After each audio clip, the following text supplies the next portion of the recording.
Hello നമസ്കാരം, എല്ലാവർക്കും എൻ്റെ പുതിയൊരു വീഡിയോയിലേക്ക് സ്വാഗതം. കുറച്ച് ദിവസങ്ങളായിട്ട് വീഡിയോസ് ഒന്നും ഇടാൻ പറ്റിയില്ല. കാരണം ഞാൻ തിരിച്ച് ജോലിയിലേക്ക് പോയി. വെക്കേഷൻ കഴിഞ്ഞു, ജോലി സ്റ്റാർട്ട് ചെയ്തു. ഇന്ന് നവരാത്രി ആയതുകൊണ്ട് പബ്ലിക് ഹോളിഡേ ആണ്. അതുകൊണ്ട് എനിക്ക് ലീവ് ഉള്ളതുകൊണ്ട് തന്നെ ഞാൻ വിചാരിച്ചു നമുക്ക് ഈ വീഡിയോ അങ്ങ് എഡിറ്റ് ചെയ്തേക്കാം എന്ന്.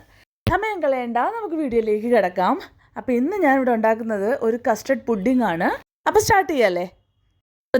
ഞാനിവിടെ ഒരു ഒറിയോ ബിസ്ക്കറ്റും 2 സ്പൂൺ പാലും 1 സ്പൂൺ പഞ്ചസാരയും ചേർത്ത് മിക്സിയിൽ ഒന്ന് അടിച്ച് മാറ്റി വെക്കുന്നുണ്ട്. ഇത് വേണ്ടാത്തവർക്ക് സ്കിപ്പ് ചെയ്യാവുന്നതാണ്. പ്ലെയിൻ ആയിട്ട് കസ്റ്റർഡ് പുഡിംഗ് ഇഷ്ടമുള്ളവർക്ക് അങ്ങനെ ഉണ്ടാക്കാം. ഞാനിത് 2 രീതിയിലും ഉണ്ടാക്കുന്നുണ്ട്. അപ്പോൾ ഈ ഒറിയോ ബിസ്ക്കറ്റിന് പകരം നമുക്ക് വേണമെങ്കിൽ ഇൻസ്റ്റൻറ്റ് കോഫി പൗഡർ ഉപയോഗിക്കാം, അതല്ലെങ്കിൽ ചോക്ലേറ്റ് ഉപയോഗിക്കാം.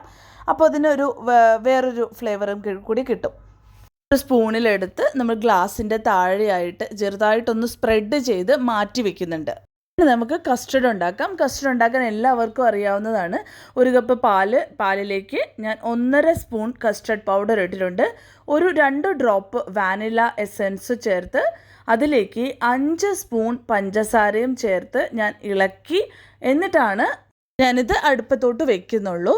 കാരണം നമ്മൾ പാല് ചൂടായതിന് ശേഷമാണ് കസ്റ്റർഡ് പൗഡർ ചേർക്കുന്നതെങ്കിൽ അതിൽ ഇങ്ങനെ കട്ട പിടിക്കാനുള്ള സാധ്യതയുണ്ട്. അപ്പോൾ അതുകൊണ്ട് നമുക്കത് നന്നായി മിക്സ് ചെയ്തതിന് ശേഷം, കട്ടകളൊന്നുമില്ലാതെ നന്നായി മിക്സ് ചെയ്തതിന് ശേഷം നമ്മൾ അടുപ്പത്തോട്ട് വെക്കുകയാണെങ്കിൽ പിന്നെ അത് ചൂടാകുമ്പോൾ കട്ടകൾ വരില്ല. നന്നായി ഇളക്കി കട്ടകളൊക്കെ മാറ്റി നമുക്ക് നന്നായിട്ടൊന്ന് യോജിപ്പിച്ച് കൊടുക്കാം. അപ്പോൾ നമ്മുടെ കസ്റ്റർഡിൻ്റെ മിക്സ് ഇവിടെ റെഡി ആയിട്ടുണ്ട്. നമുക്കിത് അടുപ്പത്തോട്ട് വെച്ച് തീ കത്തിക്കാം. പഞ്ചസാര അലിഞ്ഞില്ല എന്ന് വെച്ചിട്ട് കുഴപ്പമില്ല. അത് ചൂടാകുമ്പോൾ പഞ്ചസാര അതിനോടൊപ്പം അലിഞ്ഞു പൊക്കോളും. അങ്ങനെ നമുക്കിത് കുറുക്കിയെടുക്കാം. നന്നായി അടുപ്പത്ത് തീ കത്തിച്ച് ഇത് കുറുക്കിയെടുക്കാം. കുട്ടികൾ സ്കൂളിൽ നിന്ന് വരുമ്പോൾ ഫ്രിഡ്ജിൽ നിന്ന് അപ്പോൾ തന്നെ അതെടുത്ത് കൊടുക്കുകയാണെന്നുണ്ടെങ്കിൽ അവരത് ഭയങ്കര ടേസ്റ്റോടുകൂടി കഴിക്കുകയും ചെയ്യും. അതൊരു നല്ല റീഫ്രഷ്മെൻ്റ് ആവുകയും ചെയ്യും. കുട്ടികൾക്ക് അത് കസ്റ്റർഡ് ഇങ്ങനെ സ്പൂണിൽ കോരി തണുപ്പോടുകൂടി കഴിക്കുമ്പോൾ വല്ലാത്തൊരു റീഫ്രഷ്മെൻ്റ് ആണത്. നമ്മുടെ കസ്റ്റർഡ് പുഡിങ് ആയിക്കൊണ്ടിരിക്കുകയാണ്. നന്നായിട്ട് കുറുകി വരുന്നുണ്ട്. അപ്പോൾ കുറച്ചുകൂടെ ഒന്ന് കുറുകണം ഇത്, എന്നാലേ ഇത് ഉറച്ച് കിട്ടുകയുള്ളൂ. അപ്പോൾ കുറച്ചുകൂടെ ഒന്ന് ആ പാലൊക്കെ വറ്റി നന്നായി ഒന്ന് കുറുകി വരാൻ വേണ്ടിയിട്ട് നമുക്ക് വെയിറ്റ് ചെയ്യാം. അതുപോലെ തന്നെ ഇതിങ്ങനെ ഇളക്കി കൊടുത്തുകൊണ്ടേ ഇരിക്കണം. ഇത് ഇളക്കി കൊടുത്തില്ല എങ്കിൽ കട്ട പിടിക്കാനുള്ള ചാൻസ് ഉണ്ട്. അപ്പോൾ നമ്മുടെ കസ്റ്റർഡ് ഇവിടെ റെഡി ആയിട്ടുണ്ട്. ഇത് നമുക്ക് ഒരു ബൗളിലേക്ക് മാറ്റാം. അപ്പം നമ്മളിത് മാറ്റുന്ന ബൗൾ ഞാൻ പറഞ്ഞല്ലോ, നേരത്തെ പറഞ്ഞതുപോലെ തന്നെ 2 തരത്തിൽ ഞാൻ ഉണ്ടാക്കുന്നുണ്ട്. ഒന്ന് പ്ലെയിൻ കസ്റ്റർഡ് പുഡിങ്ങും, രണ്ടാമത്തത് ഞാൻ ഓറിയോ ബിസ്ക്കറ്റ് വെച്ചിട്ടുള്ള ആ ഒരു മിക്സിലേക്കും ഞാനിത് ഒഴിക്കുന്നുണ്ട്.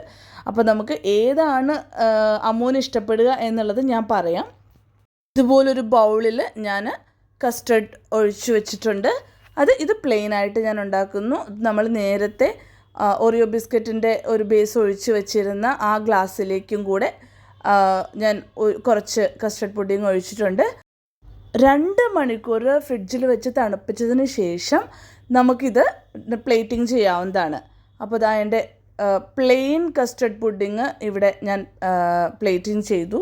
നമുക്കിതൊന്ന് കഴിച്ച് നോക്കാം. നല്ല സോഫ്റ്റായിട്ടുള്ള പുഡിങ് ഇവിടെ റെഡിയാണ്. അത് തണുപ്പോടുകൂടി കഴിക്കുമ്പോൾ ആ പാലും കസ്റ്റർഡ് പൗഡറും വാനില എസൻസും പഞ്ചസാരയും എല്ലാം കൂടെ നല്ല ഒരു ടേസ്റ്റ് ഉണ്ട്. ഇനി നമുക്ക് നമ്മളുടെ ഒറിയോ ബിസ്ക്കറ്റിൻ്റെ പുഡിങ് നമുക്കൊരു പ്ലേറ്റിലേക്ക് സെർവ് ചെയ്യാം. ഞാനിത് കുറച്ച് നേരത്തെ ഗ്ലാസ്സിനകത്തേക്ക് ഒഴിച്ചു വെച്ചത് കൊണ്ടാണെന്ന് തോന്നുന്നു. ഫുള്ളായിട്ട് ഒറിയോ ബിസ്ക്കറ്റിൻ്റെ ആ ഒരു മിക്സ് ഇതിലേക്ക് വന്നിട്ടില്ല. പക്ഷേ എന്നാൽ അത്യാവശ്യം വന്നിട്ടുണ്ട് താനും. അപ്പോൾ നമ്മളുടെ പുഡിങ് അടിപൊളി ടേസ്റ്റായിരുന്നു ഇതിൻ്റെ. എനിക്ക് പേഴ്സണലി ഇഷ്ടപ്പെട്ടത് ഈ പുഡിങ്ങാണ്, ഈ ഓറിയോ ബിസ്ക്കറ്റിൻ്റെ പുഡിങ്ങാണ്. പ്ലെയിൻ കസ്റ്റർഡ് പുഡിങ്ങിനേക്കാളും എനിക്ക് ഇഷ്ടപ്പെട്ടത്. നിങ്ങൾ ഉണ്ടാക്കി നോക്കിയിട്ട് നിങ്ങൾക്ക് ഏത് പുഡിങ്ങാണ് ഇഷ്ടപ്പെട്ടത്, ഏത് ഫ്ലേവറാണ് ഇഷ്ടപ്പെട്ടത് എന്ന് തീർച്ചയായിട്ടും കമൻറ്റ് ബോക്സിൽ അറിയിക്കണം.